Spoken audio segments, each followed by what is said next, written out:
Yo y tú, por Martin Buber. 14. Tercera parte. El tú eterno. 4.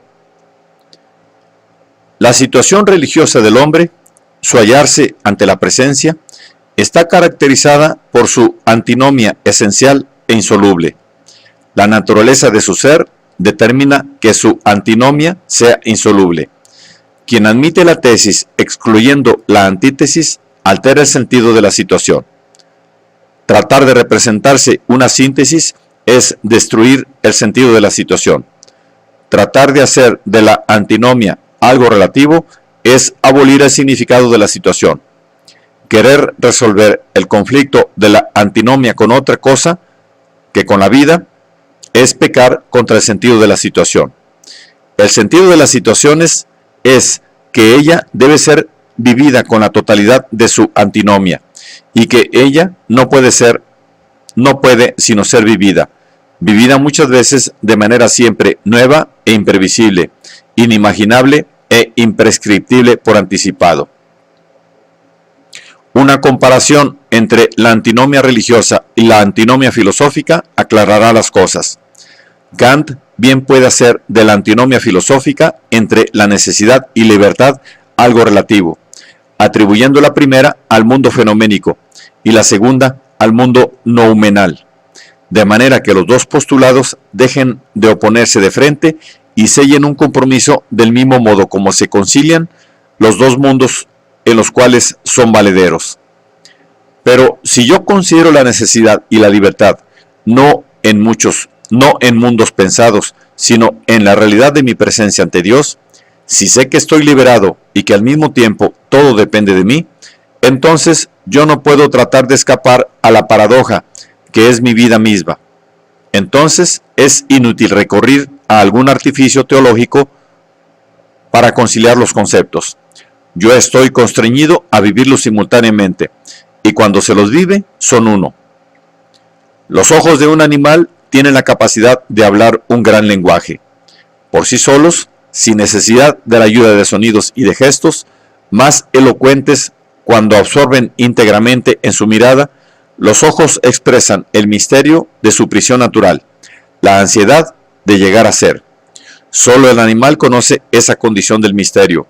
Solo él nos lo puede abrir, pues es un estado que puede abrirse, no descubrirse plenamente.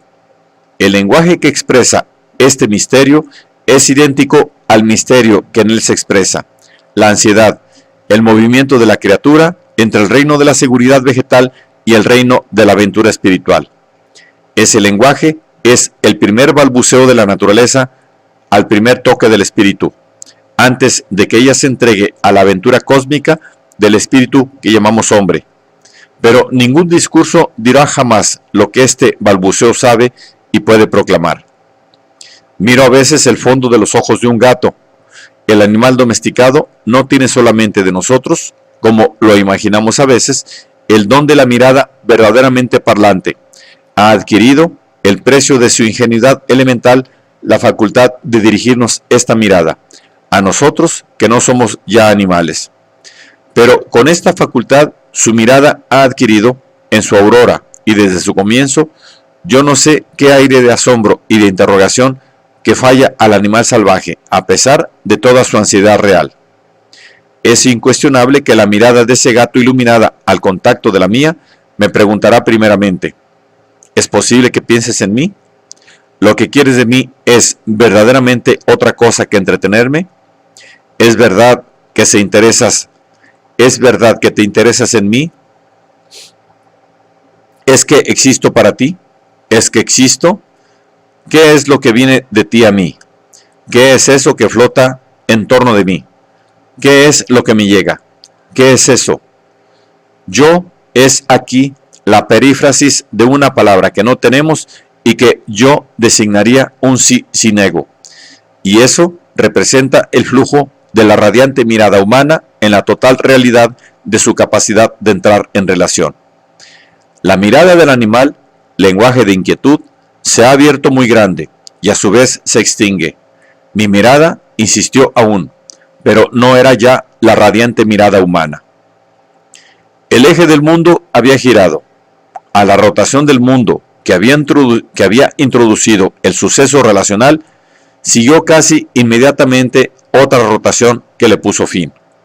Hace un instante, el mundo del ello nos envolvía al animal y a mí. Luego, por espacio de una mirada, había surgido de las profundidades el mundo del tú, para extinguirse y recaer en el mundo del ello.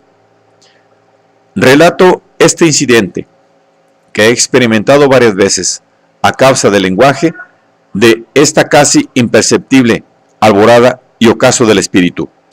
En ningún otro lenguaje he conocido tan profundamente cuán efímera es la naturaleza de la actualidad en todas sus relaciones con el ser, la melodía sublime de nuestro destino, el retorno fatal de cada tú aislado al ello.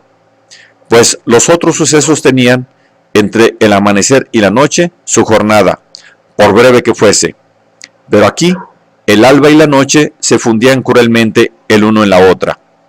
El tú luminoso, apenas percibido, se desvanecía. El peso del mundo del ello había sido efectivamente apartado del animal y de mí mismo por el espacio de una mirada. Yo, por mi parte, podía por lo menos continuar pensando en lo ocurrido, mas el animal había recaído del balbuceo de su mirada en la inquietud sin lenguaje y casi sin recuerdo. Qué potente es la continuidad del ello y qué frágiles son las apariciones del tú. ¿Cuántas cosas se pueden nunca horadar? ¿Cuántas cosas no pueden nunca horadar la costra de la realidad material? Oh débil trozo de mica que me has enseñado por primera vez que el yo no es algo en mí. Sin embargo, es en mí solamente donde yo he estado ligado a ti. Es en mí solo, solo entre tú y yo, donde el suceso ha ocurrido entonces. Pero cuando un alma viviente se destaca de las cosas y toma una existencia para mí y se acerca a mí por la presencia y por el lenguaje, cuán breve es inevitablemente el momento en que ese ser es enteramente un tú para mí. No es la relación lo que necesariamente se torna débil, sino la actualidad de su inmediatez. El amor mismo no puede persistir en la inmediatez de la relación. El amor dura, pero en la alternancia de actualidad y de latencia. Cada uno de los tú que están en el mundo se hallan constreñidos por su naturaleza misma a tornarse en una cosa para nosotros, o por lo menos a recaer continuamente en su naturaleza de cosa. Una sola relación, la que abarca toda cosa, permanece actual aún cuando esté latente. Un solo tú tiene la propiedad de no cesar jamás de ser tú para nosotros. Sin duda, quien conoce a Dios también conoce el alejamiento de Dios y la angustia de la esterilidad del corazón atormentado. Pero no conoce la ausencia de Dios. Solo somos nosotros los que no siempre estamos allí. Es exacto y es justo que el amante de la vita nova diga lo más profundo, a menudo ella, y a veces solamente voy. El visionario del paraíso, cuando dice colui, usa un término impropio, por necesidad poética, y lo sabe. Que se invoque a Dios como un él o como un ello es siempre una alegoría. Pero cuando le decimos tú, entonces es que el espíritu mortal llama con su verdadero nombre lo que es la verdad inquebrantable del mundo. Toda relación en el mundo es exclusiva. Lo que no es ella penetra en ella y se venga de haber sido de ella excluido. Solamente en la relación con Dios, la exclusividad absoluta y la absoluta inexclusividad coinciden en una unidad que envuelve el todo. Toda relación real en el mundo descansa sobre la individuación. Esta individuación hace su delicia, pues solo ella permite que se reconozcan los que son entre sí diferentes. Ella es también su límite, pues impide a esos seres conocer a fondo y ser totalmente conocidos. Pero en la relación perfecta, mi tú encierra mi sí, aunque no sea mi sí mismos. Mi conocimiento limitado se expande en el sentimiento que tengo de ser perfectamente conocido. Toda relación real en el mundo es vuelta actual y latente. El tú aislado es está siempre constreñido a entrar en el estado de crisálida del ello para volver a tomar alas. Pero en la relación pura, el ser latente es sólo el ser actual que retoma aliento, y el tú permanece en ella presente. Por su naturaleza, el tú eterno es enteramente tú.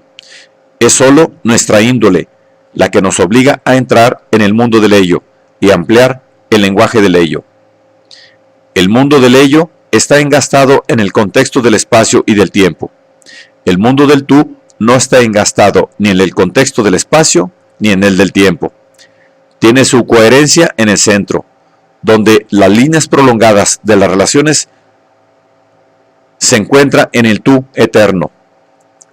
En el gran privilegio de la relación pura están abolidos los privilegios del mundo del ello.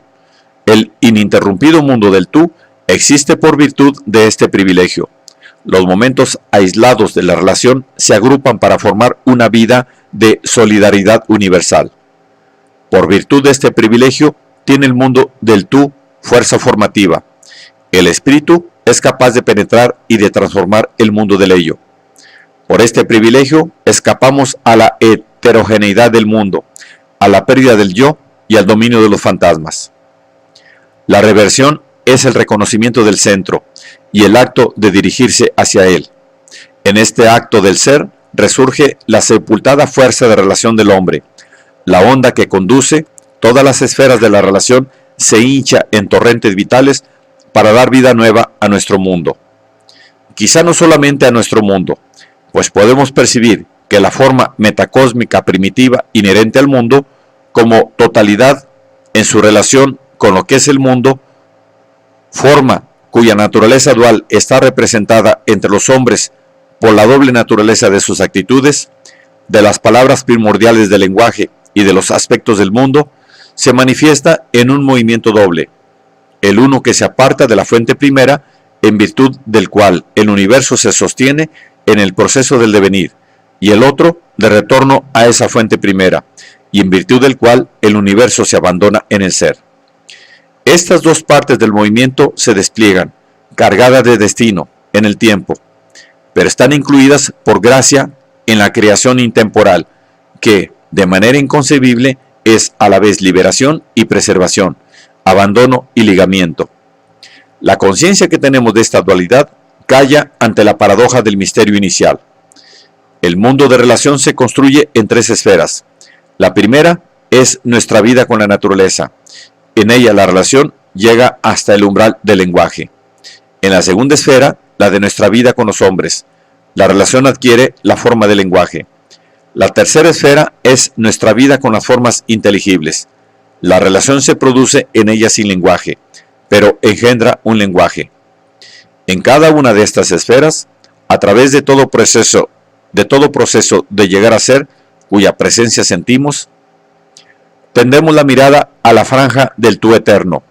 En cada una advertimos un soplo desde el tú eterno. En cada tú nos dirigimos al tú eterno. Todas estas esferas están incluidas en el tú eterno, pero él no está incluido en ninguna.